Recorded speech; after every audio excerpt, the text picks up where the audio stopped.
Hey everybody, welcome back to the channel. So, I was out earlier today. Hang on a second. Got to get set up here. And then, got some good stuff to talk about. Bear with me. I haven't done a live stream from home in a long time. So, that looks good, looks good, looks good. I don't have OBS, so I'm trying to figure out a way where I can read the chat. There we go. And still be able to flip through what I want to go through. I did a live stream earlier from the car. And as we all know, live streams can always seem to just completely go off the rails when it's just the way it goes. So anyway, I just want to make sure it's done. So give me just a second. I'll be right back. I've got a lot to talk about.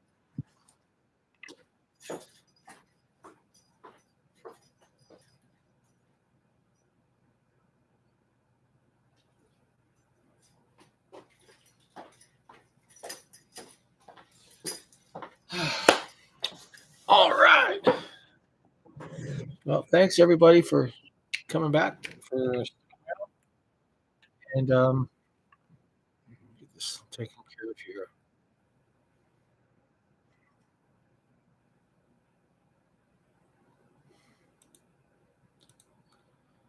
It really doesn't matter. Okay. I went out, I did a live stream today, went out and did some Lyft driving. I've been so busy.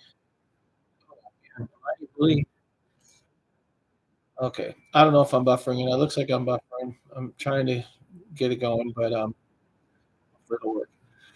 So I went out and did some driving. Currently back in medical school to get my phlebotomy.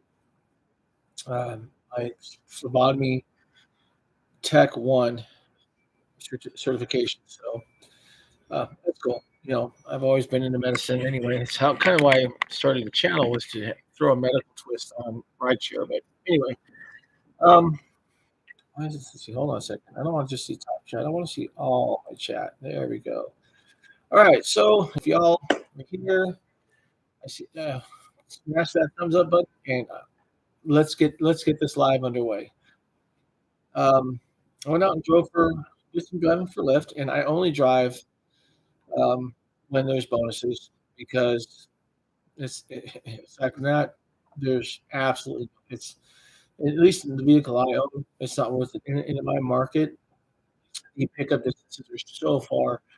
I mean, they'll literally send a driver 12 miles to go pick up a passenger, take them, 2 miles, and then that driver either has to stay in the neighboring city and drive back empty. So I only work with the 5 mile radius, and when there's either a really good street bonus or uh, there's a good um, driving today, and farting around and doing my thing. I came up with something, and I'm assuming it's a relatively new article. And again, I apologize if I'm buffering. Let's see if I can fix that. Um, hopefully this will help. I don't know. Internet sucks today, so I do apologize. But I came across an article from the Wall Street Journal. Now, y'all know how much I just absolutely love Dara Kosroshahi and Screwber, and I'm not done with them. Um, but I came across a very interesting article today. Now, for those of you who don't know, Lyft has laid off Zimmerman and the other guy. They brought in a new chief executive idiot, replaced the other two idiots. Um, and he did a little, publicity stunt. Hi, I'm the new guy. I'm gonna go out and do some driving, and a few pictures of like, all the freeze frame stuff. If you want to see what this guy did, go over to Rideshare Professional on YouTube. Check him out and see what the new guy is doing because it's not that much. Anyway, with that being said, I have something similar that I found from Screwber. and it was you know a while back. Dara got on a bicycle and was doing deliveries, and all the smiley faces and all that crap. Again, publicity stunt.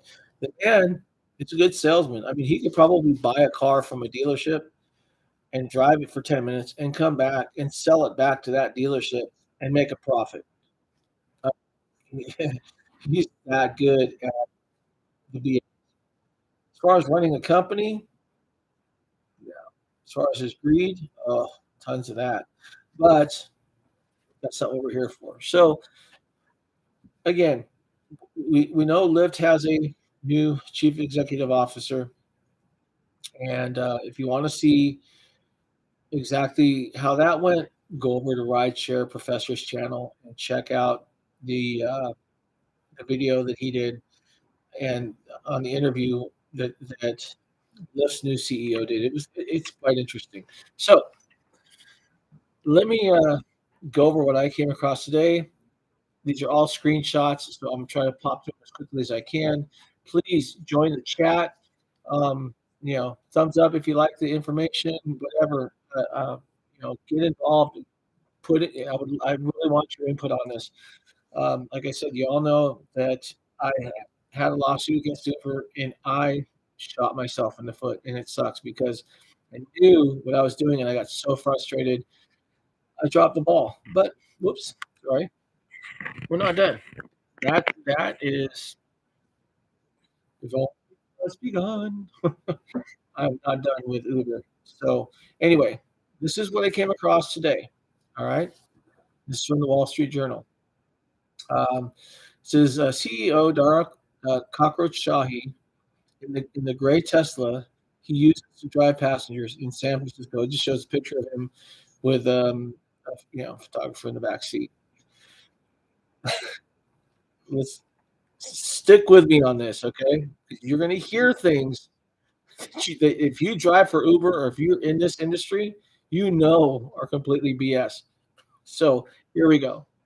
And rideshare professor, please follow up on this. All right, let's get moving. I don't want to be here all night. Okay, what happened when Uber's chief executive idiot Dara Kosroshahi started driving for Uber? This is really interesting. Dara Kosroshahi and other executives realized drivers' complaints were valid. Let me repeat that. Dara Kosroshahi and other executives realized drivers' complaints were valid. 2009, 14 years later, and now they're saying that they're realizing that our complaints are valid.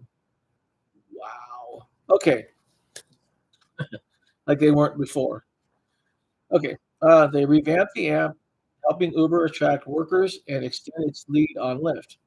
Driver pay remains a sticking point. No crap. Let me stop right there real quick. I've been doing rideshare off on and off for 5 years now. The best time I had driving for rideshare was just before Prop 22, when everybody was pushing to either have it pass, not pass. Uber did something that I thought was awesome. Uber allowed drivers to set their own rates using the multiplier. You could set it at the base, or you could set it at 5x, 5 times the amount of the normal trip. Now, it was really cool because a lot of people did it smart. A lot of people tried to abuse it. Well, those that tried to abuse it by charging $30 to go, you know, 5 miles in a Prius at midnight weren't getting the trips. But somebody in a $40,000 car who was charging the same amount is getting the trips. And I know this because I did it. I never gouged. I never. went to the point of just full on. I was only taking, the maximum fares, and that was it, because that would be stupid. However, I was smart about it, and as it got later, and as Friday, Saturday, holidays, whatever, as drivers started to thin out in my market, of course I'm going to raise my rates. But I never got to the point where I was greedy. I charged enough to justify me going out to pick them up, take them where they needed to go, and come back to the area I want to be in. It's that simple, and get paid fairly for it. And I did very well. And then Prop 22 came around and Screwber took that away. I can guarantee you that if Uber and Lyft let drivers, independent contractors, set our own rates, drivers would be extremely happy. Drivers would make a lot more money. Passengers might pay a little more, but they've been spoiled for 14 years now.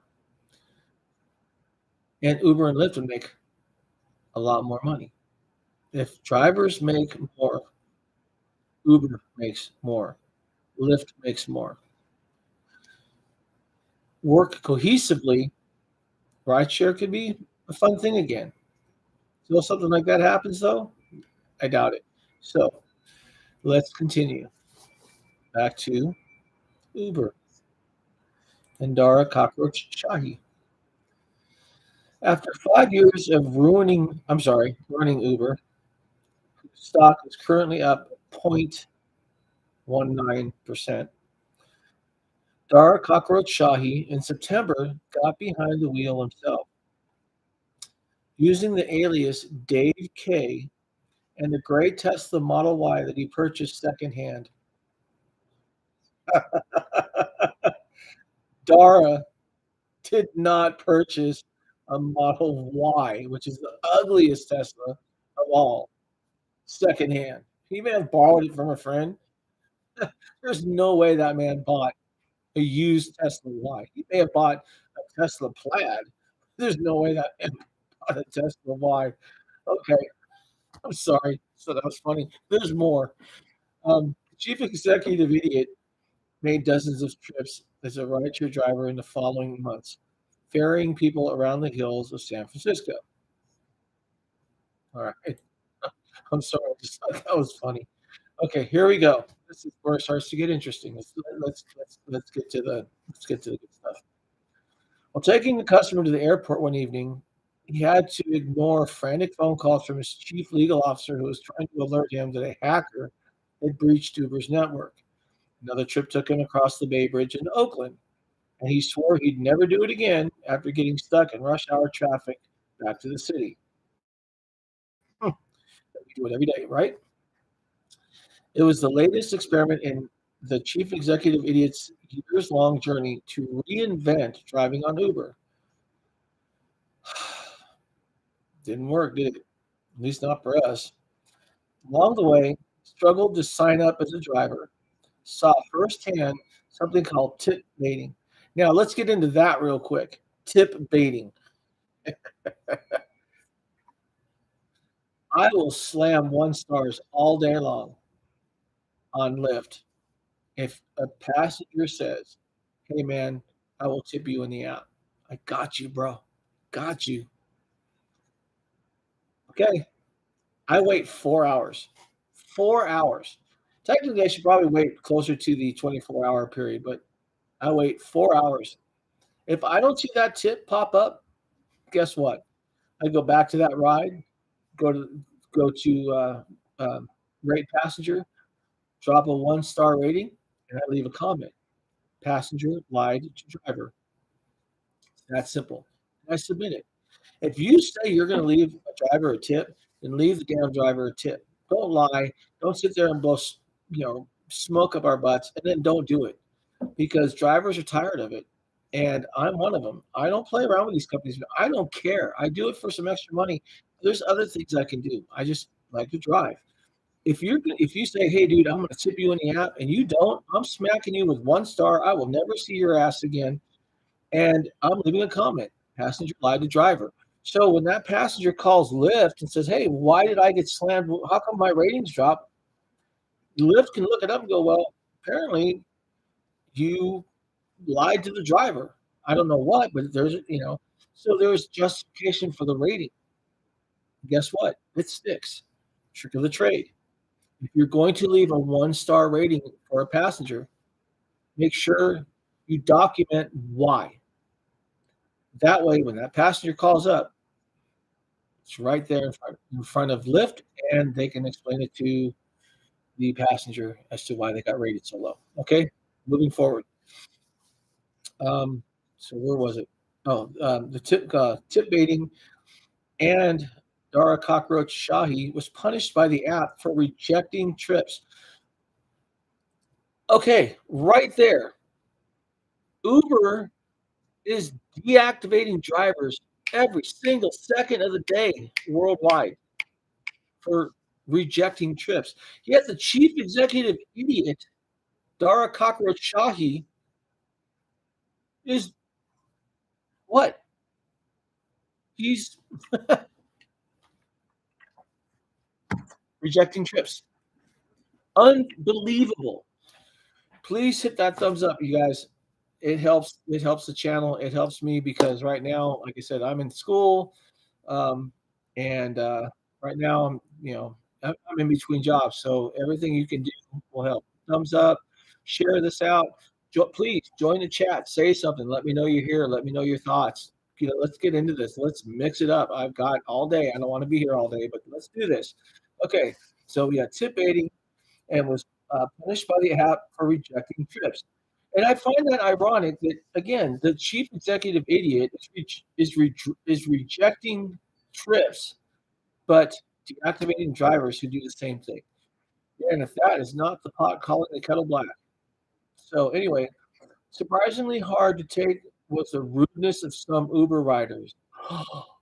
Really? Yet myself personally, I got threatened by a passenger and deactivated, but, oh, poor Dara. He got somebody was rude to him, and his pansy little ass couldn't take it. Unbelievable. Okay, moving forward. Mr. Cockroach Shahi's moonlighting was part of a campaign by him and his lieutenants to better understand and improve Uber's experience for drivers, whose scarcity had become a critical challenge for the company after the U.S. reopened from COVID-19 lockdowns. To mark a sharp turn for the company that wasn't typically seen as being driver friendly. Mm, shock alert. Well, I told you this was going to be an interesting live stream. Okay. Again, Dara Kosroshahi is an awesome salesman. Like I said, he could buy a brand new car, drive it for an hour, drive it back to the dealership, and get more money as a trade in than he did when he bought the car. But he can't run a company for shit. So moving forward. The campaign codenamed Project Boomerang, probably because they tried to throw it away and it came back and smacked him in the back of the head. Um, was helped shape has helped shape what has become one of the biggest makeovers of Uber's business since its inception in 2009. I personally wouldn't know because I can't get on their platform anymore. So, says I think the industry as a whole to some extent, has taken drivers for granted, Mr. Cockroach Shahi said in an interview. I'm going to repeat that. That's key.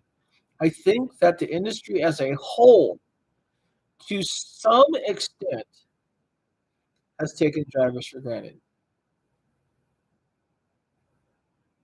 So if he's referring to rideshare, there's only two companies, Lyft and Uber, and it's taking drivers for granted. Well, being that Uber's the biggest one out there, well, Dara, guess what? You just shot yourself in the foot because you just freaking admitted that your company takes advantage of drivers. Let's see where this goes next. Okay,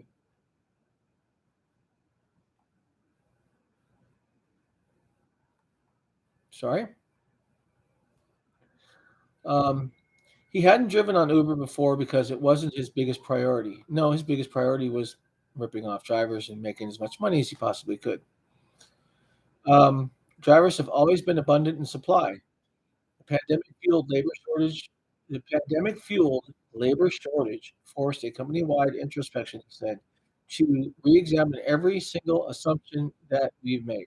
No, the pandemic kept people at home because, again, you took advantage of drivers, and when the pandemic came, even though some of us like, and I'll admit I was one of them because I had lost my job during the pandemic. Um, I was driving during the pandemic as a rideshare driver, and it sucked because we didn't get any hazard pay. We didn't get anything. Bet your ass we were still there. Okay. Um, San Francisco-based Uber faced a debilitating labor shortage after the economy reopened in 2021. It figured out that it had to do more to get drivers on board than just offer them bonuses. Really? Well, if you'd taken care of them in the first place, they wouldn't have left. It adopted some difficult changes that drivers had long asked for, and they paid off. Let's see what they were.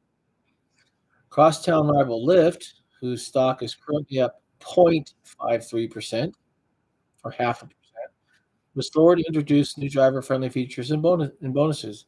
It lost market share due to Uber, and its stock valuation declined by billions of dollars late last month, following some months of discontent among employees and investors. Lyft's co-founders announced they were stepping back from managing the company. They hired a new CEO. Again, if you want to know about Lyft's new CEO, go over to the Rideshare Professor's channel and look at the video he did um, about the new CEO for Lyft.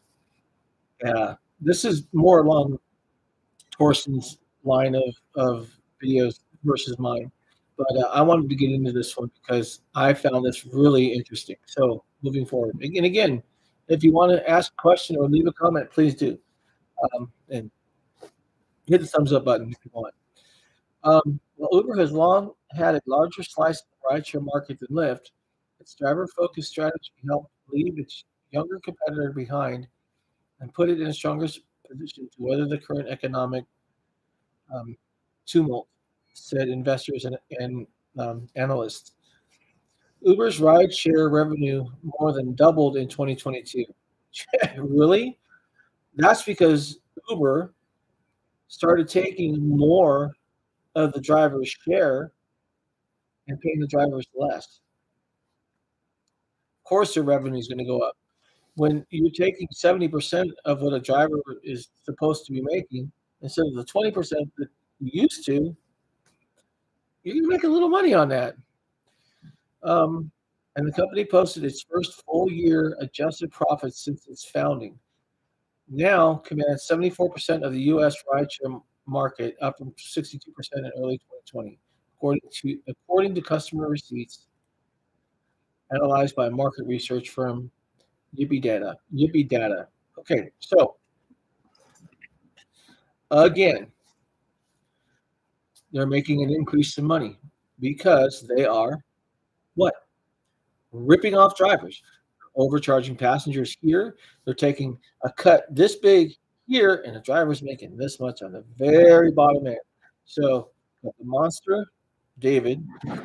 You got the Rock passengers, and I'm sorry, rephrase that. You know what I'm getting at. It's a David and Goliath thing.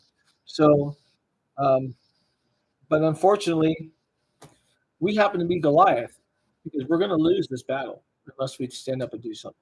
Okay, so Lyft's market share fell 26% from 38%. Its stock plunged more than 70% in the last 12 months, and the company has cut 13% of its staff. Uber stock fell less than 10% over the same time period, and it has shed less than 1% of its staff. Now, again, smoke and mirrors. Uber says that it has only shed less than 1% of its staff. Okay. Why? because they are ripping drivers apart. Langastar, what's up? Don't forget to give me that thumbs up. Um, how are you, by the way? It's been a long time. I know I haven't done a live stream in a long time. Um, it's been crazy, but good to see you. Good to it's nice that you're back. And it's really nice to have you join the live stream. Like all right. So again, Uber's only shed less than 1% of its staff because they're completely smashing drivers into the ground. They're literally deactivating. It seems like worldwide, one driver every minute. Every single minute, a driver's getting deactivated, and every 2 minutes, a new driver is jumping on. So there you go. Um, define widespread cost cuts and layoffs across the tech sector. All right. Lyft said it is committed to doing the best for its drivers. It said its driver pool is growing and that January marked its biggest month-on-month jump in signups since the start of the pandemic. Well, no kidding, because that's basically when everything was let back to normal again. So, of course, a bunch of people are going to jump on the bandwagon. Unfortunately, it was more of the desperado train than it was anything else. And we've got drivers that are literally taking these crap calls and not thinking just how much they're actually losing. Right? Let's move forward. So there's always things we could have done differently or better. Lyft's co-founder John Zimmer said in an interview after stepping down last week. He said he has ferried Lyft customers on every New Year's Eve since the company's founding. Lyft's incoming CEO, David Risher, there you go over to Rideshare Professor's channel and check out the video he did on David Risher. It's a joke. Not the Rideshare Professor, this David Risher guy. It's not going to change anything. Um, he said he drove his first passenger over the weekend. He actually drove several. And again, Rideshare Professor did a really good video about this new guy. So having loyal drivers makes Uber more competitive and sets it up to expand into new categories, says Gordon Haskett Research Advisors. I think they've really woken up to the fact that everything starts with the drivers and everything else just falls into place, building on that momentum. No, I don't buy it. If that was the fact, then uh, Uber is 5 times what Lyft is. Lyft is always, always, always ridden on the coattails of Uber. If Uber does something, Lyft normally do it within a certain amount of time, with the exception of letting drivers set their own rates. And again, I think overall, you really want to get drivers to continue doing what they're doing. Let the independent contractors that we are, at least in California, set our own rates. If you think drivers are going to manipulate the system and try to rip people off, people aren't stupid. They're going to go with what they can afford. They're going to go with the value. Of course, you're going to have your low ballers, and then you're going to have your people that are going to try to make as much as they can. But you know what? Again, the more a driver makes, the more a passenger pays, the more the rideshare companies make. So it's a win, win, win. The drivers win by making more. Uber wins, Lyft wins by making more, and the passengers by paying more. Maybe have a better grasp on using rideshare, and maybe there won't be so much, the snappy little, "I want you to do this. I'm paying you to do this. I'm paying you to do this." No, we provide a service, but we're not your servant. Okay, still our car, still our time. You walk up to my window and you start off with an attitude, you ain't getting in my car. I'm gonna collect my money and I'm driving off. It's that simple. You're getting canceled on. You can go take the bus, kick rocks. I don't care. Find a desperado driver. Do not have an attitude when you walk up to my car. You will not get in it. That's simple. Too old to mess around with these people. Okay, let's move forward. Um, so, the company continues to face criticism from drivers, activists, and labor groups who have campaigned for higher pay for drivers and more transparency over how fares are divided. Again, we're talking about Uber. This article was about Uber. It's incorporated Lyft because they both do the same thing. Again, Lyft always follows on the coattails of Uber. Governments in the U.S. and abroad are in a tug of war with Uber over how to classify drivers and ensure them greater benefits and protections. If you watch my video, Uber settlement, there is a part in that video where I hold up one piece of paper that Uber had written as far as their bylaws go, and that is critical because that piece of paper, if I had done what I needed to do, wouldn't have meant shit because I forgot to. Uber is completely unregulated. If you haven't figured that out yet, they don't have anyone to answer to. It says right there, governments in the US and abroad are in a tug of war with Uber over how to classify drivers and ensure them greater benefits and protections. Why? Because Uber writes its own rules.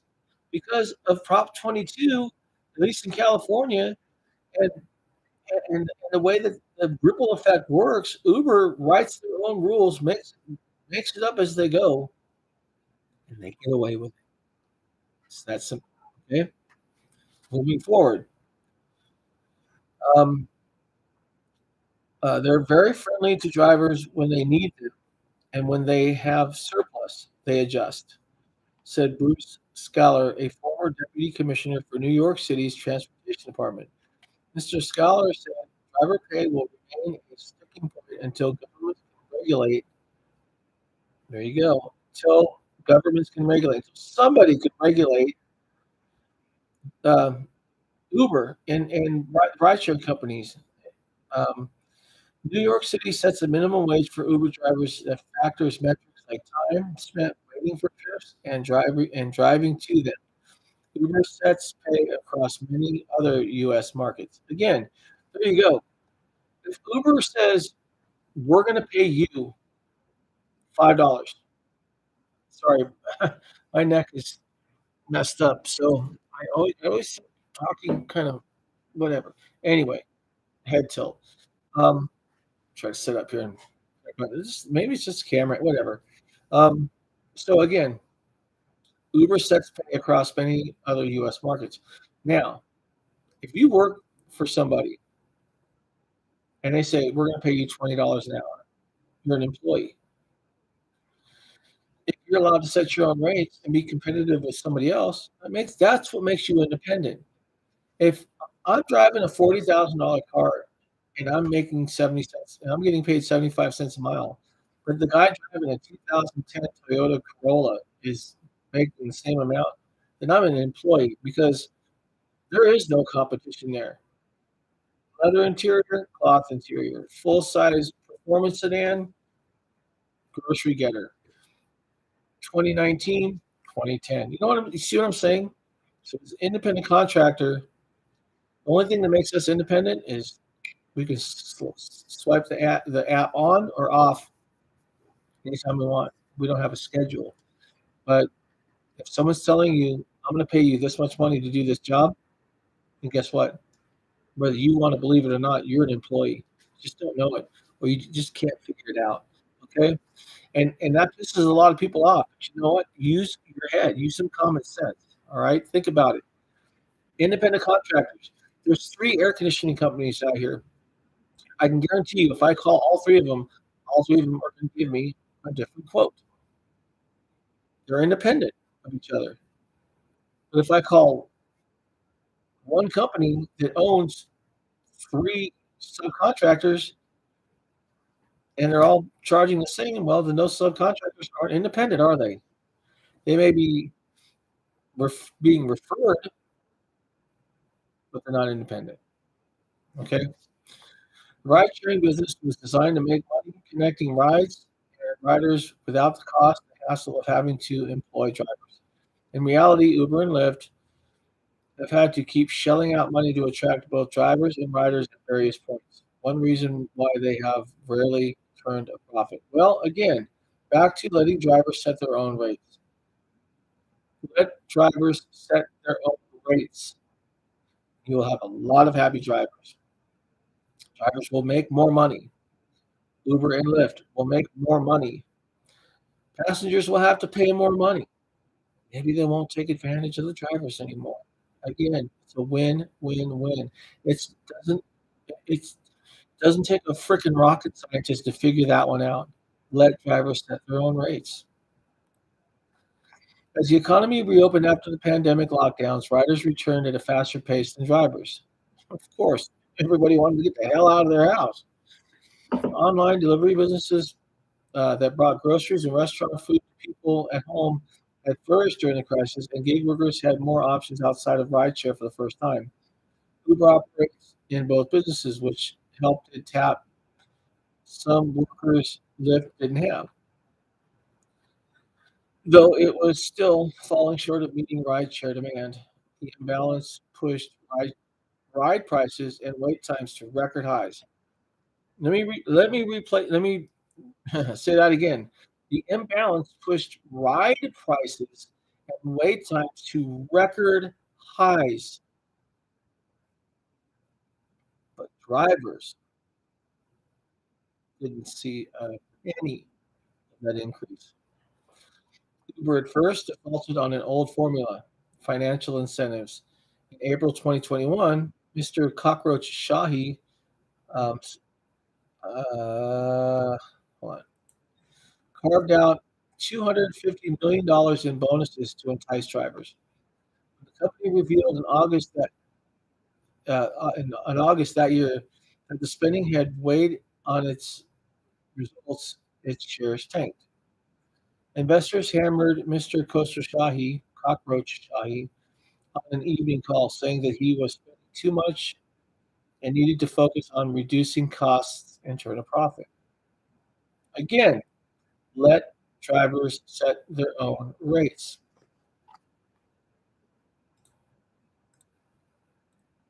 All right.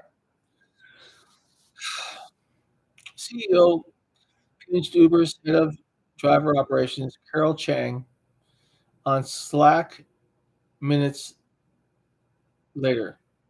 Getting a lot of questions, he wrote, Miss Chang said, getting a lot of questions, he wrote. Miss Chang said, but I stand by the driver investments and fully believe it's going to pay off.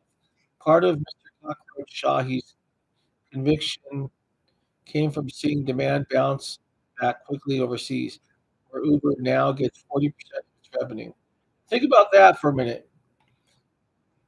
Uber gets 40% of its revenue overseas. 60% of Uber's revenue is from the US. And of that 60%, a big percentage of that comes from California. He knew he had to move quickly to build the supply of drivers in the US, its most lucrative market. There you go. Miss Chang had been leading the effort to get drivers to return to the ride-hailing service. Her father once worked as a taxi driver after immigrating to the US, and she knew bonuses were just a short-term fix. Drivers wanted not only better pay, but also to be heard about other issues. In June that year, she held a 4-hour Zoom meeting with company executives and asked them to ferry passengers and food for the app so they would understand drivers' grievances. Well, maybe she did actually do something smart. Through a 227 slide presentation, she outlined how the company's three competing objectives of keeping costs low, avoiding legal risks, and attracting drivers had created what she called a triangle of death, paralyzing Uber's ability to do more for workers. We're not workers. Okay, workers are employees, not workers, subcontractors. Again, If you try to do all of those 3 things at the same time, literally nothing can get through. The following weekend, Mr. Cockroach Shahi hopped on an electric bike and began delivering food in San Francisco, posting as a gig worker for the first time as a wake-up call, he said. It wasn't a wake-up call. We all know it was just a political smoke and mirrors stunt, but whatever.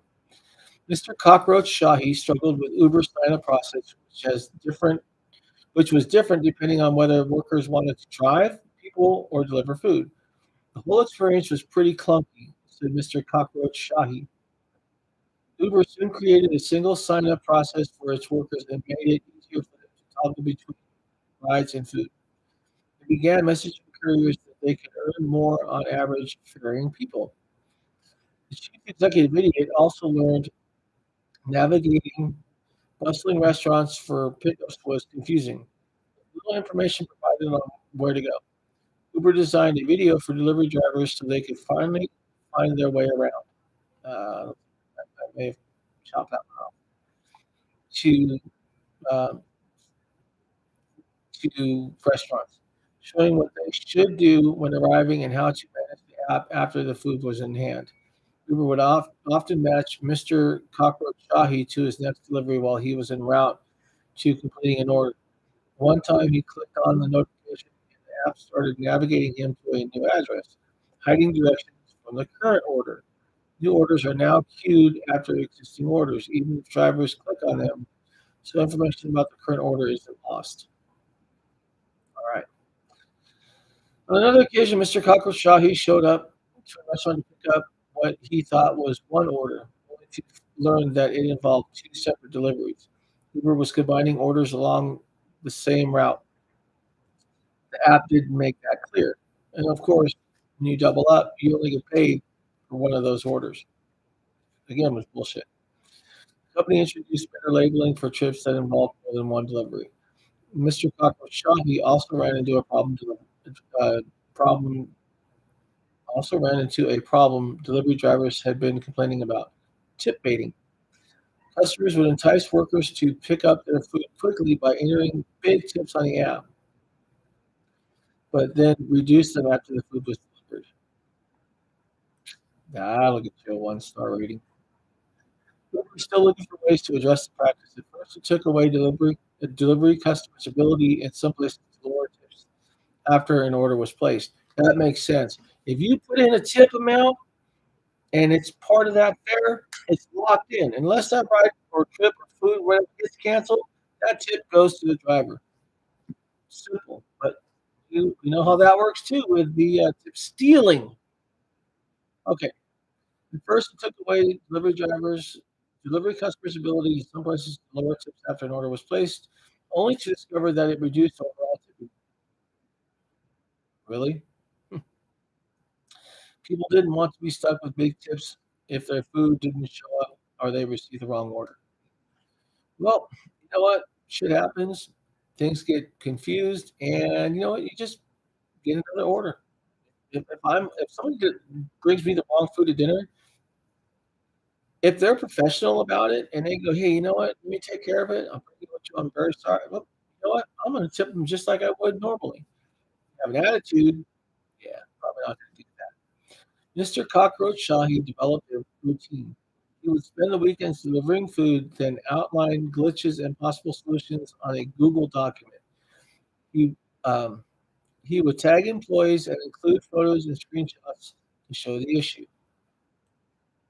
Wow, this is a long live stream. Sorry. He said that earlier, Uber believed that if it attracted drivers with money, the rest will take care of itself. It dawned on him that after his delivery stint, that the company had fundamentally changed how we built our product and do it faster than our competition. In September of last year, Mr. Kosroshahi tried out ferrying passengers. He bought the used gray Tesla. He did not buy a used gray Tesla. He may have borrowed it, but that dude ain't gonna buy anything used. And began picking up San Francisco riders and soon experienced some of Uber drivers' biggest complaints. One was the inability for drivers to see drop-off locations and estimated pay before they accepted the trip, a restriction that made it impossible to decide if a ride was worth their time. Uber had worried that drivers would cherry-pick rides and avoid some neighborhoods and discriminating against riders going to those places. So it only gave the information to some drivers with high trip acceptance rates. Oh, right there. So they admit they oh my gosh, what is this? 45, 30, 45, 30. Hold on a minute.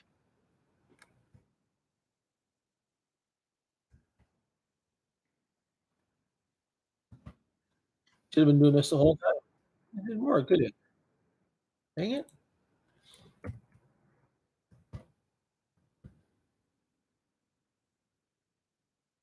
45.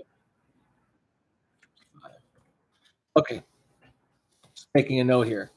So, when Mr. Cockroach Shahi tried out driving, he rejected some trips and oh, wait a minute. The company had started making moves to ease drivers, not including. Wait, okay, hold on a second. All right, this was it. Uber had worried the drivers would cherry pick rides, avoiding some neighborhoods, discriminating. So it only gave. Okay, here we go.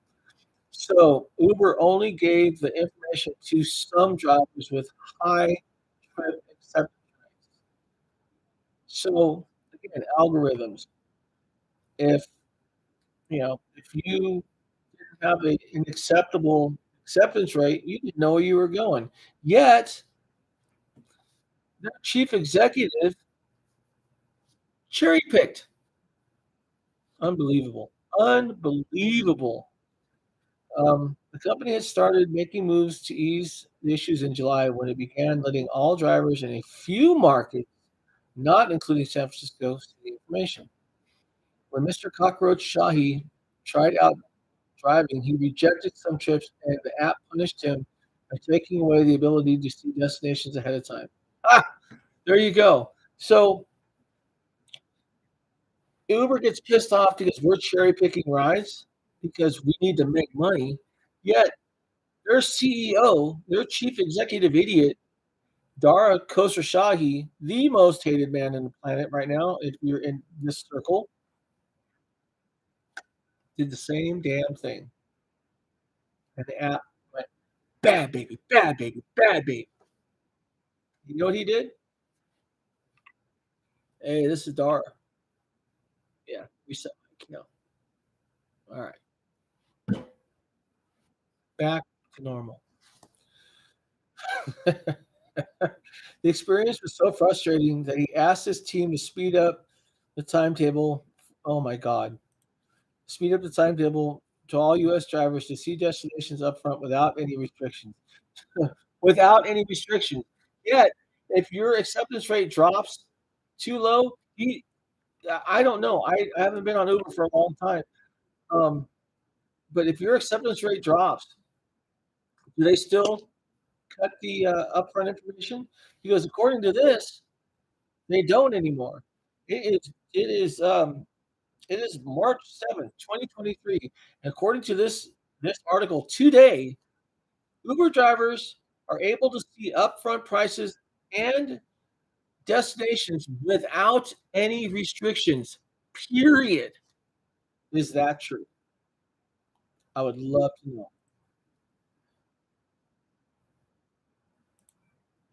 To make some destinations more attractive, the company needed to change their way it calculated driver pay. Uber started measuring real-time demand at drop-off locations to add time and distance in factoring pay. Drivers were paid more if they took passengers to areas that were unlikely to bring new rides, such as secluded neighborhoods. Wow. So, driver Danny Jacob dumped Lyft after Uber introduced pay and destination disclosures in Chicago in September.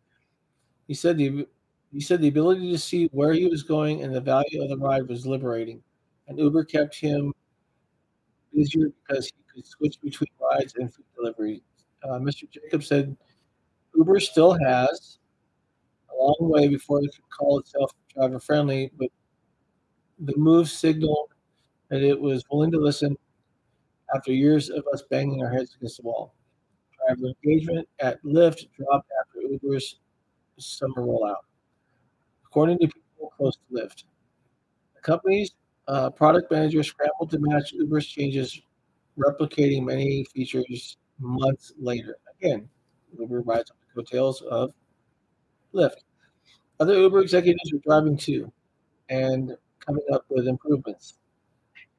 Sachin Kansal, Uber's head, product head, found the company's maps could be difficult to read while driving. Arrows making turns where arrows making turns were in colors that made them hard to see at night, or when the sunlight reflected off of a phone screen. It was simple to fix, but hadn't come up. It hadn't, but it hadn't come up when he tested the maps in the office. The devil is in the details, and they really matter, Mr. Kensal said. Another fix: he forgot a customer's mango lassi once, leading to a new feature that reminds couriers when drinks are paired with food. Okay, so just trying to kind of go through this here quick. So, Mr. Cockroach is nearing 100 rides and deliveries on new safety features. In October, Uber trained its maps to avoid left turns at accident-prone intersections and started testing in-app video recordings of the car's interior, a safety feature drivers had asked for. Wow, I didn't know that. So now your phone is a dash camera, which means, think about it, they have access to your phone. Do you think they could possibly be watching what you're doing offline? It's Uber. Let's leave it at that. Some consumer privacy groups worried about the misuse of the feature. Well, enough said. Mr. Canal's team encrypted the footage, which meant the drivers couldn't view or store it. But Uber had it. Uber would review the video if a safety incident was reported. Yeah, and you know what? They would still kick the driver to the curb and side with the passenger. Um, perhaps Uber don't disclose the number of drivers they have because they can't. It changes every freaking day. Um, drivers say they still want higher pay and are concerned Uber will change its policies when it isn't hard for labor. So, um, historically, we've always put a premium on the rider's experience, Mr. Kosroshahi said. Being a non-founder CEO allowed him to challenge all decisions, he said. It needs to win the hearts and minds of its drivers too, he said. So, if you want to really have some fun here, I don't know how many people are still watching. I don't know how many people are going to get 53 minutes into this. Um, hopefully, actually, I'm going to tag another part of this here. There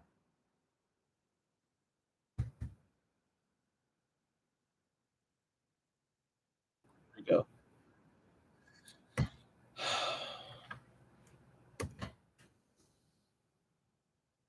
Okay. If you want to throw some ideas out, and I am going to actually see it, and I'm going to email this particular person. Write to Pratika Rana at pratika.rana at wallstreetjournal.com.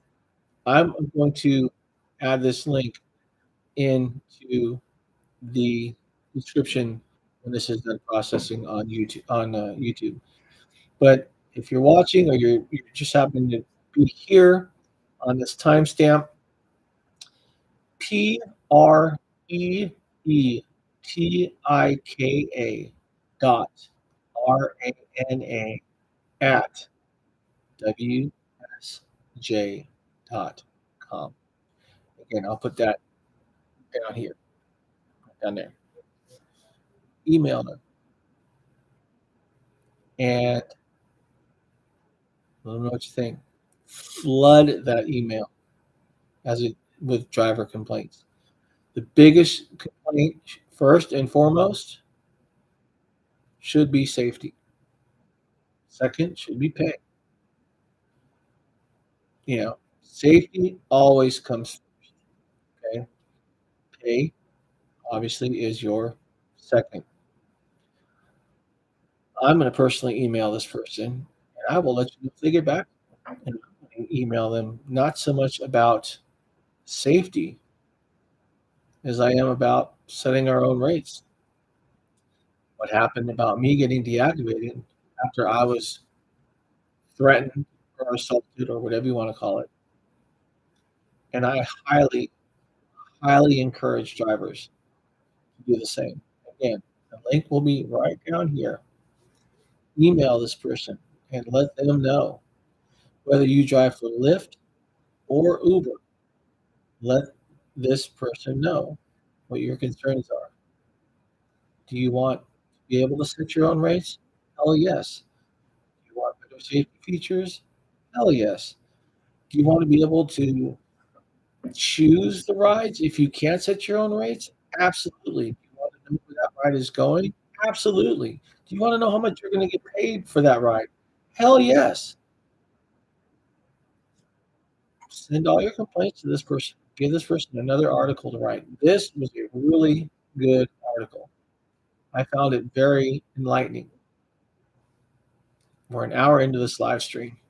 I don't know how far people are going to watch it. All I can say is that I hope I was able to enlighten you guys, give you some information that you can use. That's all I can do. I'm just one person. I have a very small channel, but I want to thank everybody for sticking around, for joining the live stream, for listening to what I say. But you agree or disagree? That's the beauty of having a YouTube channel. But again, if you're a driver, hell, even if you're a passenger, Preetika, Preetika dot RANA at WSI.com. Driver or passenger, flood this email with your concerns. Give this person some more to write about, especially for Screwber and their chief executive idiot, Mr. Dara Kosroshahi, because he's scum. The company, because if not, the company's going to continue to do what they do and drive you into the ground. And when you're done, guess what? Find something else. And they don't care. Don't be afraid to stand up to them. Because if you are afraid to stand up to them, nothing's going to happen. Stand up to them. Hopefully something will. Thanks again for sticking around. Until next time, be safe, professional, keep it real, and if you must, drive on. Wish you all the best of health, and thank you again for sticking around. Until next time, everybody. Bye.